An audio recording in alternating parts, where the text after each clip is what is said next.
శ్రీమాత్రే నమః.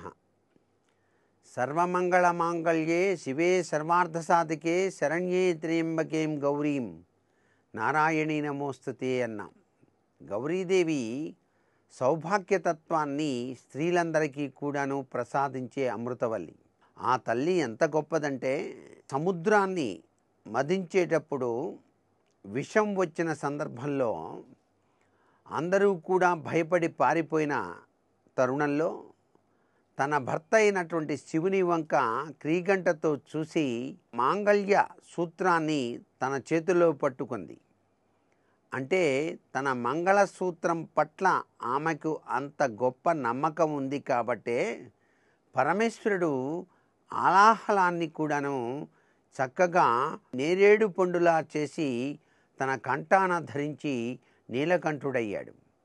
అంత గొప్ప విశిష్ట లక్షణం కేవలం గౌరీదేవి యొక్క తత్వచింతనలో మనకు కనిపిస్తుంది. కాబట్టే స్త్రీలకు పరిపూర్ణవంతమైనటువంటి సౌభాగ్యప్రదమైనటువంటి జీవితాన్ని ప్రసాదించేది గౌరీదేవి అన్నమాట.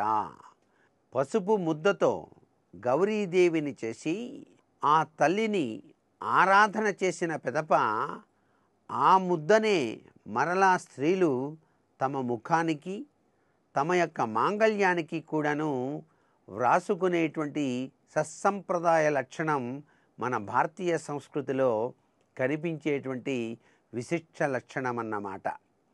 అందుచేత గౌరీదేవి ఆరాధన ప్రతి ఒక్కరికి కూడాను యోగవంతమైన ప్రభావాన్నే ఇస్తుంది. కొత్తగా వివాహం అయ్యేటువంటి ఆ యొక్క కన్యకు గౌరీదేవి పూజ చేసిన తదుపరే ఆ యొక్క పెండ్లి పీటల మీదకు తీసుకుని వచ్చేటువంటి సంప్రదాయం కూడా ఉంది. అక్కడ గౌరీదేవిని అర్చన చేసినట్లయితే సాక్షాత్తు రుక్మిణీదేవి కూడా ఆ జగన్మాతను అర్థించినటువంటి విశేషం కనిపిస్తుంది. నిన్ను నమ్మిన వారికెన్నడు నాశము లేదు కదమ్మ ఈశ్వరి అన్నట్టు. అందుచేత ఈ సంప్రదాయం వెనకాల సౌభాగ్య లక్షణ చిహ్నాలు మనకు చాలా చక్కగా కనిపిస్తాయి. సర్వే జనా సుఖినో భవంతు.